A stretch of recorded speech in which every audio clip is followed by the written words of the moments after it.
Hello guys, welcome back to my channel. आज मैं आपको एक बहुत ज़्यादा इन्फॉर्मेटिव टॉपिक को समझाऊंगी। आज मैं आपको बताऊंगी कि मल्टीपल ऑर्गन फेलियर, जिसे हम मल्टीपल ऑर्गन डिसफंक्शन सिंड्रोम के नाम से भी जानते हैं, वो क्या होता है, मल्टीपल ऑर्गन डिसफंक्शन सिंड्रोम के कारण क्या होते हैं, लक्षण क्या होते हैं, इसका उपाय क्या है, किस तरीके से इसे हम ट्रीट कर सकते हैं, और मल्टीपल ऑर्गन डिसफंक्शन सिंड्रोम के अंदर कौन कौन से हमारे अंग प्रभावित होते हैं। तो इन सभी चीज़ों के बारे में आज की वीडियो में हम डिस्कस करेंगे, इसको डिटेल समझेंगे। लेकिन सबसे पहले मैं आपको एक बात बताऊं कि आप किसी भी बीमारी के बारे में, शरीर की समस्या के बारे में पढ़ रहे हो तो सबसे मेन आपका गोल, सबसे मेन आपका उद्देश्य होना चाहिए कि आप उसके सिम्टम्स को बहुत ध्यान से समझो, क्योंकि सिम्टम्स को समझना बहुत ज़्यादा इंपॉर्टेंट है।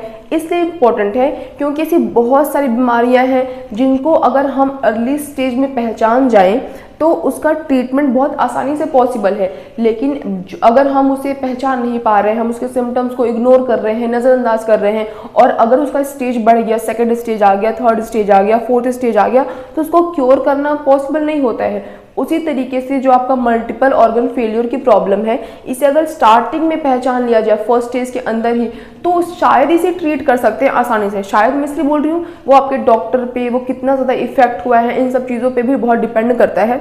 बट फिर भी अगर अर्ली स्टेज है तो उसका क्योर बहुत आसानी से पॉसिबल हो सकता है। लेकिन अगर स्टेज बहुत ज़्यादा आगे तक बढ़ गई है तो उसका ट्रीटमेंट एक तरीके से नामुमकिन हो जाता है। तो आपको सिम्टम्स को बहुत ही ध्यान से, बहुत ही अच्छे से समझना चाहिए। और अगर आपकी बॉडी किसी तरह के सिम्टम्स को दिखा रही है, क्योंकि हम किसी चीज़ को कैसे पहचानेंगे, सिम्टम्स को देख के ही, और अगर आपकी बॉडी आपको सिग्नल दे रही है कि आपकी बॉडी में ये चीज़ एबनॉर्मल हो रही है, तो आपको बिल्कुल भी देरी नहीं करनी चाहिए, अपने डॉक्टर से तुरंत संपर्क करना चाहिए।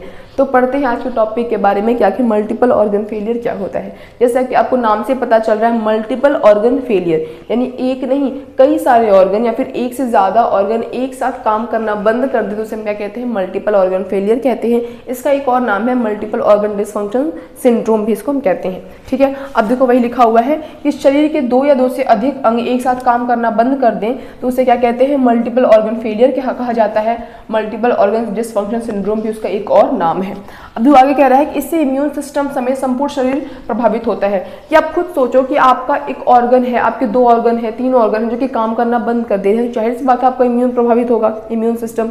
और अगर आपका इम्यून सिस्टम प्रभावित हो रहा है तो बहुत ही लाजमी सी बात है कि आपका पूरा शरीर प्रभावित होगा।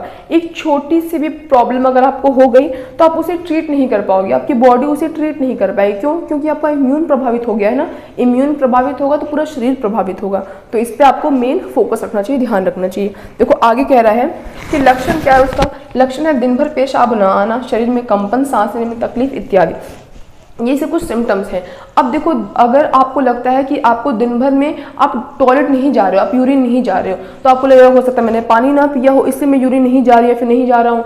लेकिन पानी क्यों नहीं पी रहे हो आप? आपको पानी पीना बहुत ज़्यादा ज़रूरी है। अगर आप पानी नहीं पीते हो तो आपके बॉडी का फिल्ट्रेशन प्रॉपर नहीं हो पाएगा। आपकी किडनी को बहुत सख्त आवश्यकता है आपके पानी की, जो आप पानी पीते हो, तो इसीलिए पानी पीना बहुत ज़रूरी है। लेकिन हम मानते हैं कि आप पानी पी रहे हो, उसके बावजूद भी आपको यूरिन जाने की आवश्यकता महसूस नहीं हो रही है, तो इसका मतलब आपकी बॉडी सिम्टम दे रही है आपको कि आपकी किडनी अच्छी तरीके से काम नहीं कर रही है, आपका यूरिन बन नहीं पा रहा है। तो ये बहुत बड़ी समस्या है, आपको बिल्कुल नज़रअंदाज नहीं करना चाहिए। अगर आपका यूरिन, आपको टॉयलेट जाने की आवश्यकता महसूस नहीं हो रही है तो बहुत बड़ी गंभीर बीमारी का संकेत हो सकता है, बिल्कुल नज़रअंदाज नहीं करना चाहिए। इसके और जो सिम्टम्स होते हैं, सांस लेने में तकलीफ हो रही है आपको।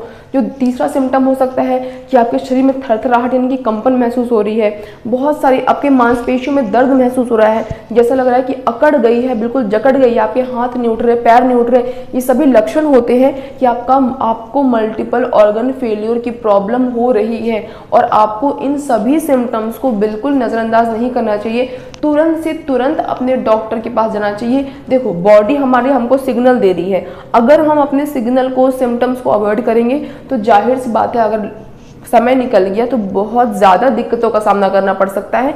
इसलिए शुरुआती समय को ही, शुरुआती सिग्नल को ही समझना चाहिए। ठीक है, अब देखो आगे हम बात करते हैं कि कारण, कि आखिर ऐसा क्या हो जा रहा है जिस कारण से मल्टीपल ऑर्गन फेलियर की समस्या हो गई है। तो अगर मैं आपको बताऊं एग्जैक्ट रीज़न, तो जैसे मैं आपसे बोलूँ कि यही एक इकलौता कारण है जिस कारण से आपको मल्टीपल ऑर्गन डिसफंक्शन सिंड्रोम हो रहा है, ये पॉसिबल नहीं है, ये मैं आपको नहीं बता सकती। लेकिन बहुत सारे ऐसे कारण हैं जो कि हो सकता है इस कारण से हुआ, उस कारण से। तो सबसे जो बहुत ही बेसिक मैं आपको बताऊं कि चोट लगने, खरोच लगने से भी आपको मल्टीपल ऑर्गन डिसफंक्शन सिंड्रोम की समस्या शुरू हो सकती है।